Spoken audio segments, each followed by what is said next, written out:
Hello friends, welcome to Devi's cooking. வாங்க நம்ம இன்றைக்கி என்ன சேனலில் பார்க்க போகிறோன்னா, இட்லி மாவு என்னென்ன அளவுகளோட நம்ம அதை அரைச்சி ஒரு நல்ல பஞ்சு மாதிரி சாஃப்டான இட்லி எப்படி செய்கிறதுன்னு பார்க்க போகிறோம். மாவு நம்ம ஃபஸ்ட்டு ஊற வச்சிடலாம். ஊற வச்சுட்டு நம்ம ஒரு 6 மணி நேரம் கழித்து அரைச்சிட்டு அந்த இட்லி எப்படி வருதுன்னு பார்ப்போம். சூப்பராக அருமையாக இருக்கும். வாங்க வீடியோக்கு போகலாம். இந்த அரிசி வந்து ரேஷன் புழுங்கல் அரிசி தான். ரேஷனில் போடுற புழுங்கல் அரிசியை நம்ம இந்த மாதிரி ரெண்டு அழகாக கலந்து செய்தோம்னா அருமையாக வரும். பாருங்கள், நல்லா வெள்ளையாக அருமையாக இருக்குது. இப்போ இந்த அரிசியை நம்ம 2 அழகு ஒரு பாத்திரத்தில் போட்டுக்கலாம்.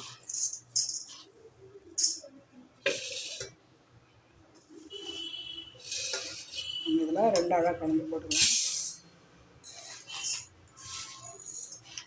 நாங்கள் எப்போவுமே இந்த மாதிரி கலந்து தான் போடுவோம். நல்லாயிருக்கும், அருமையாக இருக்கும் இட்லி. அது 2 அழகு போட்டாச்சு. இதுக்கு அடுத்து நம்ம இட்லி அரிசி, எப்பவுமே நம்ம கடையில் வாங்குகிற இட்லி அரிசி தான். இதை நம்ம 2 அழகு போட்டுக்கலாம்.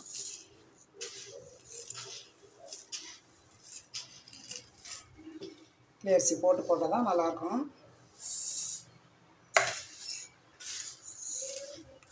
வெறும் ரேஷன் அரிசி மட்டும் போட்டால் அந்தளவுக்கு நல்லா இருக்காது. இட்லியும் நல்லா இருக்காது. இந்த மாதிரி கலந்து போட்டால் நல்லாயிருக்கும். பாருங்கள், அது 2 அழகு போட்டாச்சு. 2 புழுங்கல் அரிசி, 2 அழகு இட்லி அரிசி போட்டிருக்கேன். பச்சரிசி 1 அழகு போட்டுக்கலாம். இது வந்து ரேஷன் பச்சரிசி தான். பாருங்கள், எவ்வளோ நல்லா அருமையாக இருக்குது. இந்த மாதிரி போடும்போது நம்ம வாங்கிட்டு வந்து இந்த மாதிரி ஆப்பம், இட்லி, தோசைக்கு இந்த அரிசியை பயன்படுத்திக்கலாம். எல்லாரும் செய்யலாம். இதில் முறுக்கு பாருங்கள், இதில் 1 அழகு பச்சரிசி. இதெல்லாம் நம்ம 5 அழகு போட்டிருக்கோம். ஓரமாக வச்சுட்டு உளுந்து போடலாம். பாருங்கள், உளுத்தம்பருப்பு 1 அழகு கலந்துருக்கேன். கடையில் வாங்கின உதயம் உளுத்தம்பருப்பு தான். இந்த ஒரு பாத்திரத்தில் சேர்த்துக்கலாம். இந்த 5 நாளுக்கு 1 தான் அளவு. நம்ம 5 போட்டிருக்கிறதுனால உளுத்தம்பருப்பும் இன்னும் கொஞ்சம் ஒரு கைப்பிடி அளவுக்கு சேர்த்துக்கலாம். இந்த அளவு சேர்த்து போட்டுக்கலாம். இப்போ இது கூடவே நம்ம 1 ஸ்பூன் வெந்தயம் போட்டுக்கலாம். வெந்தயம் இது நம்ம எல்லாத்தையுமே ஒரு 4 தடவை நல்லா சுத்தமாக கழுவிட்டு குடிக்க தண்ணி ஊற்றி ஊற வச்சிடலாம். பாருங்கள், இது நல்லா 4-5 தடவை நல்லா கழுவியாச்சு. இப்போ நம்ம இதில் மினரல் வாட்டர் ஊற்றி ஊற வச்சிடலாம்.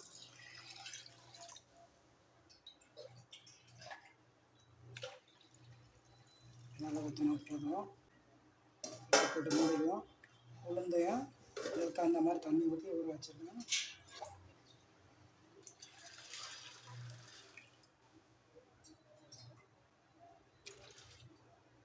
இது அப்படியே ஓரமாக இருக்கட்டும். ஒரு நாள் பழம் நம்ம அதை எடுத்து எடுத்துன்னு பார்க்கலாம். பாருங்கள், அரிசி நல்லா ஊறிடுச்சு. பாருங்கள், உளுந்து ஊறிடுது. நல்லா இந்த மாதிரி 5 மணி நேரம் 6 மணி நேரம் ஊறினாலும் நல்லா அருமையாக இருக்கும். பாருங்கள், இந்த அரிசியும் ஊறிடுது. இப்போ நம்ம இதை கிரைண்டரில் போட்டு அரைச்சிக்கலாம்.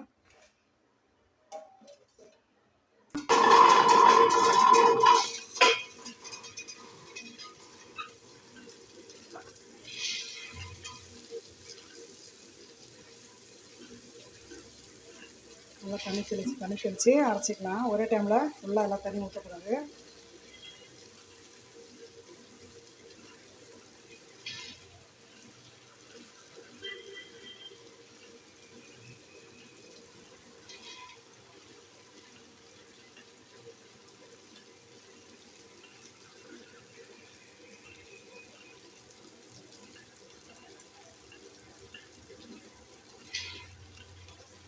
இந்த தண்ணியை நம்ம லேசாக தெளிச்சிக்கலாம். ஏன்னா இது அரிசியெல்லாம் கழுவிட்டு ஊற வச்ச நல்ல தண்ணி தான். இந்த தண்ணி தான் சத்தும் இருக்கும். அதில் ஊற்றி நம்ம அரைச்சோம்னா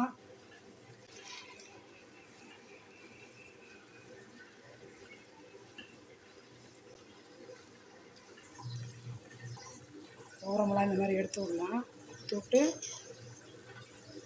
இந்த தண்ணி அரைச்சிக்கலாம். கொஞ்சமாக தண்ணி தெளித்து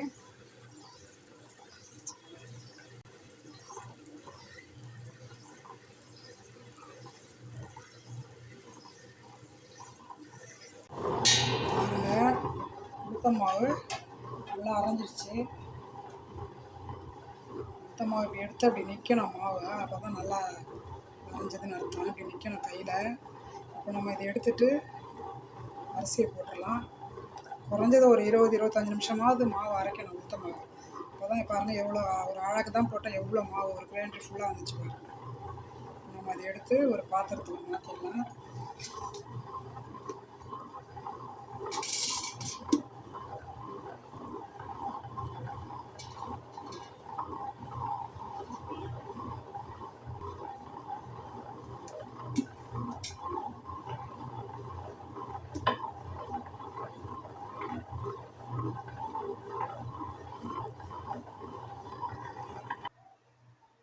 பாருங்கள் ஒரு ஆழாக்கு மாவு தான் நம்ம உளுத்தம்பருப்பு ஊற வச்சோம். ஒரு பாதி அடுக்கு சட்டி அளவுக்கு நல்லா அரைச்சி வழிச்சாச்சு. இப்போ நம்ம அரிசியை போட்டு அரைச்சிக்கலாம்.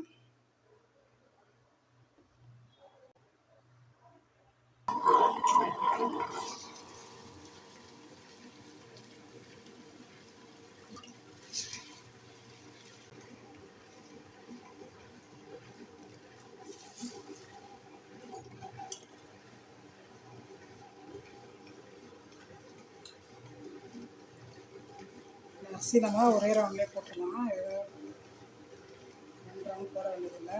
4 ரவுண்டு தான் ஊற வச்சுருக்கோம். இதையும் நம்ம போட்டு அரைச்சிட்டு பார்க்கலாம்.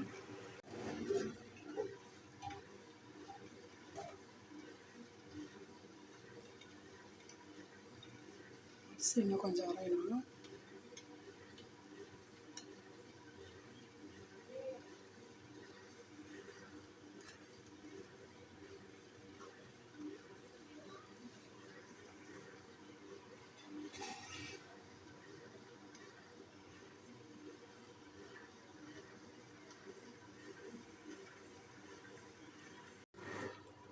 இட்லி மாவும் மசஞ்சிருச்சு. இப்போ நம்ம இதை எடுத்து உளுத்த மாவோட சேர்த்து மிக்ஸ் பண்ணி கலந்து வச்சுக்கலாம்.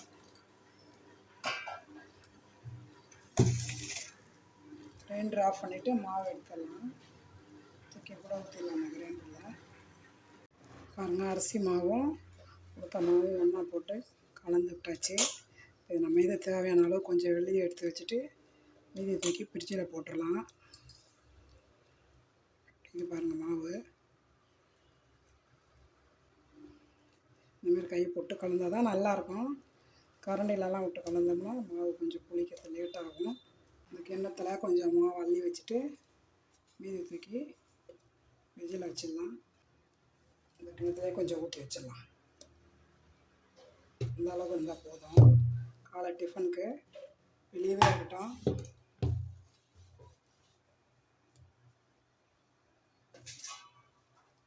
நம்ம அப்படியே மூடி வச்சுட்டு ஒரு நைட்டு ஃபுல்லாக புளிச்சதுன்னா காலைல சரியாக இருக்கும் ஊற்றுறதுக்கு இட்லி. அந்த மாவை எடுத்து நம்ம ஃப்ரிட்ஜில் வச்சிடலாம். பாருங்கள் மாவு நல்லா புளிச்செடுத்து பாரு. இப்போ நம்ம இதில் கொஞ்சம் சால்ட்டு போடணும். நான் சால்ட் போடவே இல்லை. இந்த அளவுக்கு சால்ட் போட்டுடலாம். அது கரையிறதுக்கு 2 ஸ்பூன் அளவு தண்ணி போட்டுடலாம்.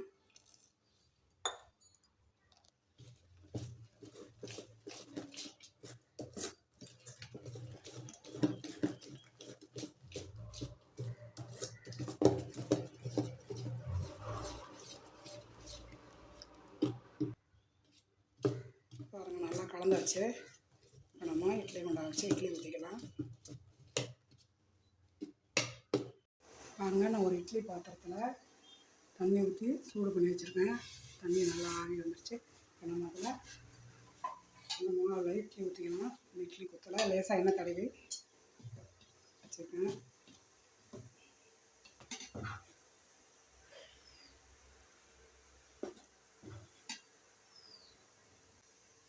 இதை ஊற்றி வச்சிடலாம். அடுத்த கொத்தம் ஊற்றுறோம்.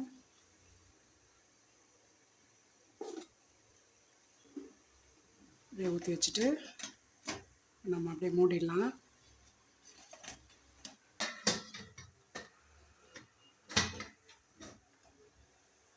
அப்படியே ஒரு 10 நிமிஷம் வேகட்டங்க. நம்ம அதை எடுத்து பார்ப்போம். பாருங்கள் 10 நிமிஷம் இந்த இட்லி வந்துடுச்சு. கேஸ் ஆஃப் பண்ணிட்டு எடுத்துருவோம். பூ போல் இட்லி ரெடி. இப்போ நம்ம எடுத்து ஒரு 2 நிமிஷம் ஆற விடுவோம்.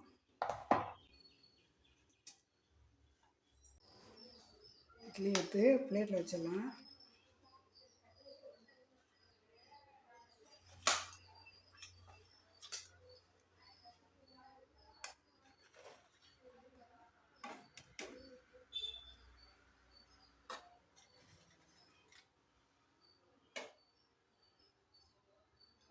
பாருங்கள், சட்னியும் இந்த இட்லிக்கு மேட்சாக கார சட்னி, சாம்பாரும் ரெடி.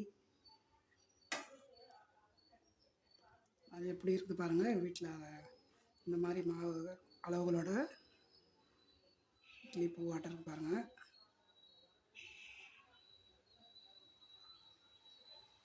இந்த மாதிரி அளவுகளோடு போட்டு நீங்கள் அரைச்சிங்கன்னா பாருங்கள், நல்லா சாஃப்டாக பூ போல் இருக்குது இட்லி. உங்களுக்கும் இந்த வீடியோ பிடிச்சிருந்தால் லைக் பண்ணுங்கள், ஷேர் பண்ணுங்கள், சப்ஸ்கிரைப் பண்ணுங்கள், ஃப்ரெண்ட்ஸுக்கும் ஷேர் பண்ணுங்கள். நெக்ஸ்ட் வீடியோவில் சந்திப்போம். அது வரைக்கும் பாய்.